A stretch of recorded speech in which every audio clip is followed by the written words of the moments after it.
Marcus Morris, one of the Morris twins from Kansas that played in the NBA for a long time, the twin brothers, kind of tough guys in the NBA. They've had some beef back and forth with Nikola Jokic and Nikola Jokic's brothers who don't play in the NBA. But Marcus Morris has chimed in on the conversation that's been going on all this week about Nikola Jokic and his 60-point game and just should he get a fourth MVP. And somehow Marcus Morris has said Nikola Jokic isn't a top 20 all-time player. I don't know how you can make that argument when the man has 3 MVP trophies already, in contention for his fourth, should have gotten his fourth, I believe, was it last year or the year before when they gave it to Joel Embiid out of some kind of racial animus. And he should probably get it this year as well, although it looks like it's headed to Shai Gilgeous-Alexander. But what do you think? Is Marcus Morris just reacting to the beef he has with the Jokic brothers, or are we anointing Nikola Jokic into the top 20 too soon? Let me just ask you this. It reminds me of that old quote that A.O. Bum Phillips said about the great Earl Campbell. He said, now, he's not in a class by himself, but it don't take long to call roll. Jason, the 3 MVPs, if you put those guys in a room, it wouldn't be very crowded. How many are there? Really? I mean, there's probably less than 5. I know Larry Bird went back-to-back-to-back. Magic Johnson, obviously, Michael Jordan. But there's not that many guys. So I would ask, and look, when you talk about the Jokic brothers don't play, oh, yeah, they don't play either. They're serious guys. I wouldn't want to meet them in an octagon or in a dark alley. I'll just put it to you that way. But what I would ask either Morris, if he's not in the top 20, I would say, okay, I kind of know who the top 10 is, Jason. We've discussed it at length, right? We all know the names. Bird, Magic, Jordan, Jabbar, Bill Russell, Wilt Chamberlain. But then I would say, all right, guys, name me 11 through 20 that you would absolutely put over Jokic, because that's where it would get difficult for anybody that does not have them in the top 20. Let me name the players that have won the MVP at least 3 times. Kareem Abdul-Jabbar's won it 6. Bill Russell won it 5 times. Michael Jordan won it 5 times. Wilt Chamberlain won it 4 times. LeBron James 4 times. Moses Malone, Larry Bird, Magic Johnson, and Nikola Jokic 3 times. Those are the guys that have won it multiple times. And I think a lot of people, once he wins it a 4th time, and it should be this year, but it's likely not. Once he wins it a 4th time, now he's really, really in rare company. And he moves right there with LeBron James. He moves right there with Wilt Chamberlain. LeBron and Wilt, in my opinion, are the 2 greatest athletes, the 2 biggest physical freaks to ever play in the NBA. And Nikola Jokic now moves into a different category where you cannot deny him top 10, really. You can't. Once you get that 4th, it's really hard to deny someone top 10 NBA player.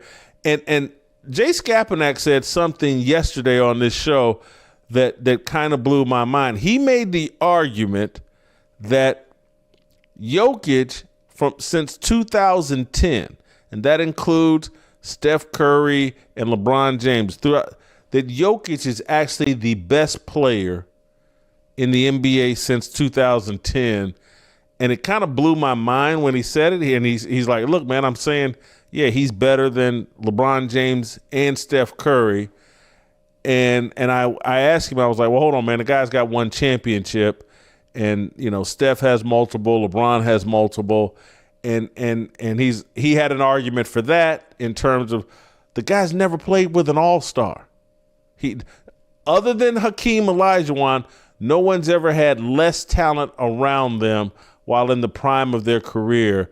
What can you see a way where Nikola Jokic is considered a greater player in the NBA than LeBron James and Steph Curry?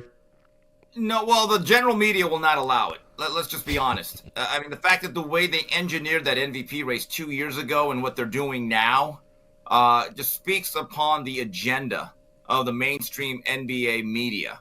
Okay, but I saw that segment with my guy Scap. I couldn't agree more. I mean, I'm Olajuwon's biggest fan, and if you actually look at the back-to-back years, he had a Clyde Drexler at the end of the trade deadline, but everyone else was just a really good, solid pro or a role player, and he went back-to-back. I believe he's the only back-to-back player to be the lead dog without another NBA All-Star. I mean, think about this, Jason. When you look at Bill Russell, he had a host of Hall of Famers around him.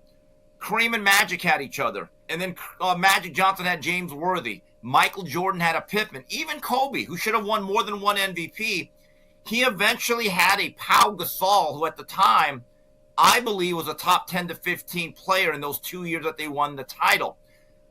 Almost every other player that you will name in that 9-men MVP class generally had another really, really good all-star level player.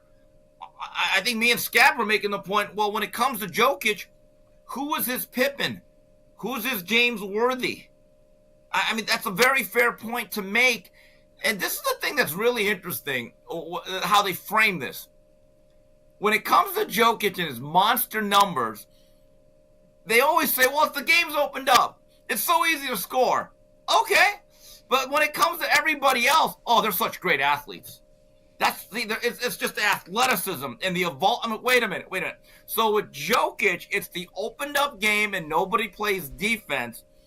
But for that other guy in OKC, he's just an unbelievable athlete. It has nothing to do with the style of play or the pace.